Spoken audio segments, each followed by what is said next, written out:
ವಿದ್ಯಾರ್ಥಿಗಳೇ, ನಾನು ನಿಮ್ಮ ನೆಚ್ಚಿನ ರಮೇಶ್ ಸರ್, ನವೋದಯ ತರಬೇತುದಾರರು ಮತ್ತು ಇಂಗ್ಲಿಷ್ ಉಪನ್ಯಾಸಕರು ಕಾರಟಗಿ. ವಿದ್ಯಾರ್ಥಿಗಳೇ, ಇದೇ ತಿಂಗಳ 15ನೇ ತಾರೀಕಿನಂದು ನೀವೆಲ್ಲರೂ ನವೋದಯ ಪರೀಕ್ಷೆಯನ್ನು ಬರೆಯಲು ಹೊರಟಿದ್ದೀರಿ. ವಿದ್ಯಾರ್ಥಿಗಳೇ, ಆ 18ನೇ ತಾರೀಕು ಏನಂತಂದ್ರೆ ನಿಮ್ಮ ಜೀವನವನ್ನು ಬದಲಾಯಿಸುವಂತಹ ಒಂದು ಮುಖ್ಯವಾದ ದಿನ ಅನ್ನೋದನ್ನ ನಾವು ಮರಿಬಾರ್ದು. ವಿದ್ಯಾರ್ಥಿಗಳೇ, ಎಕ್ಸಾಮ್ ಬರೆಯೋದಕ್ಕೆ ಹೋಗೋದಕ್ಕಿಂತ ಮುಂಚಿತವಾಗಿ ನಾವು ಒಂದಿಷ್ಟು ಅಂಶಗಳನ್ನು ನಮ್ಮ ಮನದಲ್ಲಿ ಇಟ್ಕೊಂಡು ಹೋಗ್ಬೇಕು. ಯಾವ್ಯಾವ ಅಂಶಗಳಂತಂದ್ರೆ ನೋಡ್ರಿ, ಮೊದಲನೇ ಅಂಶ ಅಂತಂದ್ರೆ ನಾವು 18ನೇ ತಾರೀಕಿನ ದಿನದಂದು ಅರ್ಧ ತಾಸು ಮುಂಚಿತವಾಗಿ ನಮ್ಮ ಎಕ್ಸಾಮ್ ಸೆಂಟರ್ಗಳಿಗೆ ನಾವು ಹೋಗ್ಬೇಕಾಗತ್ತೆ. ಆ ಅರ್ಧ ತಾಸು ಮುಂಚಿತವಾಗಿ ಹೋದ್ಮೇಲೆ ಅಲ್ಲಿ ಯಾರ ಜೊತೆ ಮಾತಾಡಬಾರ್ದು. ಅರ್ಧ ತಾಸು ನೀವೇನಂತಂದ್ರೆ ಎಲ್ಲಾದ್ರೂ ಒಂದು ಕಡೆ ನೆರಳಿರೋ ಪ್ರದೇಶದಲ್ಲಿ ಹೋಗಿ ಸುಮ್ಮನೆ ಕೂತು ಬಿಡ್ರಿ, ಯಾರ ಜೊತೆ ಮಾತಾಡಬಾರ್ದು. ನಂತರ ಏನಂತಂದ್ರೆ ಎಕ್ಸಾಮ್ ಬೆಲ್ ಆಗುತ್ತೆ, ನೀವೆಲ್ಲರೂ ರೂಮ್ ನೊಳಗೆ ಹೋಗ್ತೀರಿ.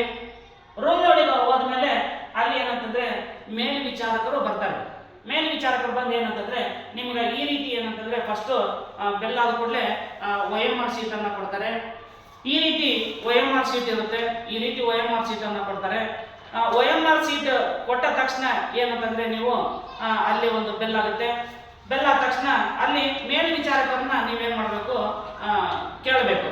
ಸರ್, ಯಾವ ರೀತಿ ತುಂಬಬೇಕು ಸರ್ ಈ ಒಂದು OMR ಶೀಟ್ ಅನ್ನ, ರೋಲ್ ನಂಬರ್ ಅನ್ನ ಯಾವ ರೀತಿ ತುಂಬಬೇಕಂತಂದು ನೀವು ಅವರ ಒಂದು ಸಹಾಯದಿಂದ ನೀವೇನ್ ಮಾಡಬೇಕು, ರೋಲ್ ನಂಬರ್ ಅನ್ನ ತುಂಬಬೇಕು. ನಿಮಗೆ ಗೊತ್ತಿದೆ ಅಂತಂದು ಅವಸರದಿಂದ ನೀವೇನಾದ್ರೂ ತುಂಬಿ ತಪ್ಪಾಗಿತ್ತಂತಂದ್ರೆ ಅಲ್ಲಿಗೆ ಏನಂತಂದ್ರೆ ನೀವು OMR ಶೀಟ್ ಸ್ಕ್ಯಾನ್ ಆಗೋದಿಲ್ಲ. ಅದಕ್ಕೋಸ್ಕರ ಏನಂತಂದ್ರೆ ಮೇಲ್ವಿಚಾರಕರ ಸಹಾಯದಿಂದ ನೀವು OMR ಶೀಟ್ ಅನ್ನ ತುಂಬಬೇಕು. ನೆಕ್ಸ್ಟ್ ಎರಡನೇ ಪಾಯಿಂಟ್ ಏನಂತಂದ್ರೆ ನಿಮಗೆ ನಂತರ ಪ್ರಶ್ನೆ ಪತ್ರಿಕೆಯನ್ನು ಕೊಡ್ತಾರೆ. ಈ ರೀತಿ ಪ್ರಶ್ನೆ ಪತ್ರಿಕೆ ಇರುತ್ತೆ.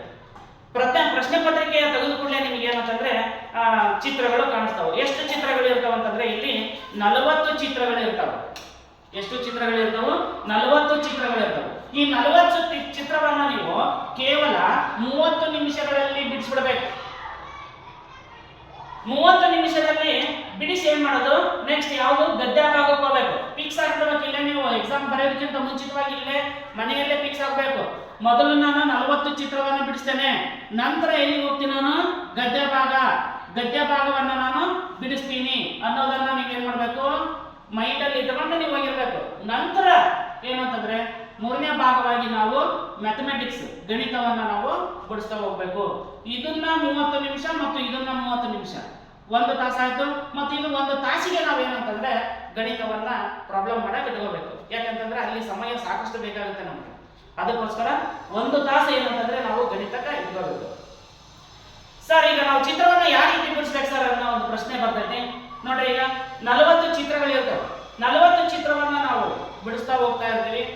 ಮೊದಲನೇ ಪ್ರಶ್ನೆ ನಮಗೆ ಉತ್ತರ ಬರುತ್ತೆ, 2ನೇ ಪ್ರಶ್ನೆಗೆ ನಮ್ಗೆ ಉತ್ತರ ಬರುತ್ತೆ, 3ನೇ ಪ್ರಶ್ನೆಗೆ ಉತ್ತರ ಬರುತ್ತೆ, 4ನೇ ಪ್ರಶ್ನೆಗೆ ನಮ್ಗೆ ಉತ್ತರ ಬರಲ್ಲ. ಏನ್ ಮಾಡ್ಬೇಕು ಸರ್? ಅವಾಗ ಏನಂತಂದ್ರೆ ಈ ಪ್ರಶ್ನೆ ಪತ್ರಿಕೆಯ ಸಂಖ್ಯೆ ಏನಿರ್ತೈತಲ್ಲ, 4ನೇ ನಂಬರ್ ಏನಿರ್ತೈತಲ್ಲ, ಅದಕ್ಕೆ ನೀವೇನ್ ಮಾಡ್ಬೇಕು, ದೊಡ್ಡದಾಗಿ ಒಂದು ರೌಂಡ್ ಅನ್ನು ಹಾಕೊಂಡ್ಬಿಡ್ರಿ.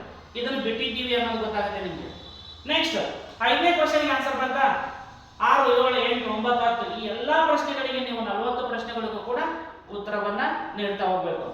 ಒಂದನ್ನ ಬಿಟ್ಟಿರ್ತೀರಿ, ಅದಕ್ಕೆ ನೀವು ದೊಡ್ಡದಾಗಿ ಒಂದು ಮಾರ್ಕ್ ಅನ್ನು ಮಾಡಬೇಕು. ಹಂಗೆ ಬಿಟ್ಟು ಹೋಗ್ಬಾರ್ದು. ಯಾಕಂದ್ರೆ ನಿಮಗೆ ಲಾಸ್ಟ್ ನೆನಪಾಗಲ್ಲ ಯಾವುದು ಬಿಟ್ಟಿನಿ ಯಾವುದು ಬಿಟ್ಟಿಲ್ಲ ಅಂತ. ಅದಕ್ಕಾಗಿ ಆ ಪ್ರಶ್ನೆಗೆ ಏನಂತಂದ್ರೆ ದೊಡ್ಡದಾಗಿ ಒಂದು ರೌಂಡ್ ಅನ್ನ ಸುತ್ತಬೇಕು. ಪೆನ್ಸಿಲಿನಿಂದ ಸುತ್ತಬೇಕು. ನೆಕ್ಸ್ಟ್ ಏನಂತಂದ್ರೆ 40 ಪ್ರಶ್ನೆ ಆದ ಕೂಡಲೇ ಯಾವುದು ಬರಬೇಕು, ನಾವು ಗದ್ಯ ಭಾಗಕ್ಕೆ ಬರಬೇಕು. ಗದ್ಯ ಭಾಗದಲ್ಲಿ ಏನಂತಂದ್ರೆ ನೀವು ಯಾವುದೇ 61ರಿಂದ 80 ಪ್ರಶ್ನೆಗಳನ್ನ 61ರಿಂದ 80ರವರೆಗೂ ನೀವು ಪ್ರಶ್ನೆಗಳನ್ನ ಬಿಡಿಸಲೇಬೇಕು. ಯಾವುದು ಬಿಟ್ಟು ಹೋಗಂಗಿಲ್ಲ. ಒಂದು ವೇಳೆ ನೀವು ನೋಡ್ರಿ 62 ಬಂತು, 63 ಬಂತು, 64 ಬರಲಿಲ್ಲ ಅಂತಂದ್ರೆ ಆ ಪ್ರಶ್ನೆಗೆ ನೀವು ರೌಂಡ್ ಹಾಕಿ ಹೋಗ್ಬೇಡಿ. ರೌಂಡ್ ಹಾಕಿ ನಾ ಲಾಸ್ಟಿಗೆ ಬಿಡಿಸ್ತಂತ ಹೋಗಕ್ ಹೋಗ್ಬೇಡಿ. ಆ ಗದ್ಯ ಭಾಗವನ್ನ ನೀವು ಬಿಡಿಸಿ ಹೋಗಲೇಬೇಕು. ಎಷ್ಟು ಪ್ರಯತ್ನ ಆದ್ರೂ ಕೂಡ ಅಲ್ಲಿ ಎಷ್ಟು 61ರಿಂದ 80 ಪ್ರಶ್ನೆನ ನೀವು ಬಿಡಿಸಿ ಹೋಗ್ಲೇಬೇಕು. ಒಳ್ಳೆ ಬಂದು ಸರ್ ನಾನು ಮ್ಯಾಥಮೆಟಿಕ್ಸ್ ಮಾಡಿದ್ಮೇಲೆ ಬಂದು ನಾವು ಬಿಡಿಸ್ತಿದ್ವಿ ಅಂತಂದ್ರೆ ನಿಮ್ಮ ಟೈಮ್ ಇರೋದಿಲ್ಲ.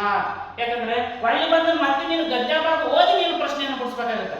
ಅದಕ್ಕೋಸ್ಕರ ಈ ಗದ್ಯ ಭಾಗವನ್ನ ಏನಂತಂದ್ರೆ ಎಲ್ಲಾ ಪ್ರಶ್ನೆಗಳನ್ನ ಬಿಡಿಸ್ಕೊಂಡೆ ನೀನೇನಾಗಬೇಕು, ಮ್ಯಾಥಮೆಟಿಕ್ಸ್ಗೆ ಹೋಗ್ಬೇಕು, ಗಣಿತಕ್ಕೆ ಹೋಗ್ಬೇಕು.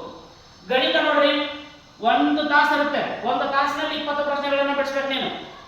ಎಷ್ಟರಿಂದ 41ರಿಂದ 60 ಪ್ರಶ್ನೆ ಇರ್ತಾವೆ ಸರ್. ಈಗ 41 ನಾನು ಪ್ರಶ್ನೆಗೆ 41ನೇ ಪ್ರಶ್ನೆ ಈಜಿ ಐತೆ ಸರ್ ಮಾಡ್ತೀನಿ. 42 ಈಜಿ ಐತೆ ಸರ್. 43 ಸರ್ ನನಗೆ ಬೋರ್ಡ್ ಮಾಸ್ ಮೇಲೆ ಇದೆ ಸರ್. ಅಲ್ಲಿ ಪುಷ್ಪವರ್ಣ ಇದೆ, ಅಲ್ಪವರ್ಣ ಇದೆ, ಹೌದಾ, ಚೌಕವರ್ಣ ಇದೆ. ಈ ರೀತಿಯಾದ ಒಂದು ದೊಡ್ಡ ಲೆಕ್ಕ ಕೊಟ್ಬಿಟ್ಟಿದ್ದಾನೆ.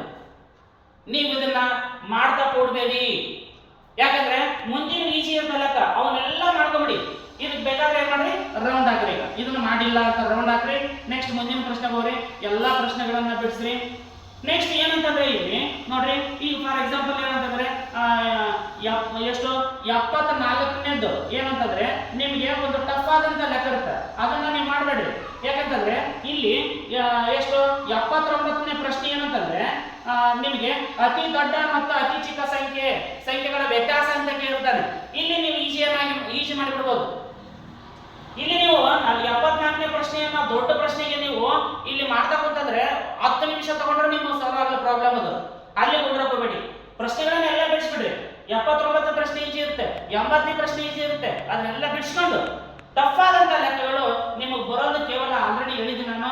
ಮೂರು ಲೆಕ್ಕಗಳು ನಿಮಗೆ ಟಫ್ ಆದ ಲೆಕ್ಕಗಳು ಇರ್ತಾವೆ. ಅದನ್ನ ಒಂದು 15 ನಿಮಿಷ ಇದ್ದಾಗ ಏನಂತಂದ್ರೆ ಈ 3 ಪ್ರಶ್ನೆಗಳಿಗೆ ಉತ್ತರ ಮಾಡ್ತಾ ಕೂಡ್ರಿ. ನಿಮಗೆ ಈ ಮೂರು ಪ್ರಶ್ನೆಗೆ ಉತ್ತರ ಸಿಗ್ಲಿಲ್ಲ, ನಿಮಗೆ ಬರಲಿಲ್ಲ ಅಂತಂದ್ರೆ ಏನ್ ಮಾಡ್ರಿ, ಈ 3 ಪ್ರಶ್ನೆಗೆ ನಿಮ್ಗೆ ಯಾವ್ದು ಆಪ್ಷನ್ ನಿಮ್ಗೆ ಅನ್ಸುತ್ತೋ ಆ ಆಪ್ಷನ್ ಏನ್ ಮಾಡ್ರಿ, ರೌಂಡ್ ಅನ್ನ ಸುತ್ತಿ ಬಂದ್ಬಿಡ್ರಿ. ಇದರಲ್ಲಿ ಯಾವ್ದಾದ್ರೂ ಒಂದು ಪ್ರಶ್ನೆ ಸರಿಯಾತ, ನಿಮ್ ಲಕ್ಕಿನಿಂದ ಯಾವ್ದಾದ್ರೂ ಸರಿಯಾತಂತಂದ್ರೆ ಏನಂತಂದ್ರೆ ನೀವು ನವೋದಯವನ್ನ ಖಂಡಿತವಾಗಿ ನೀವು ಪಾಸ್ ಆಗಿ ಆಗ್ತೀರಿ.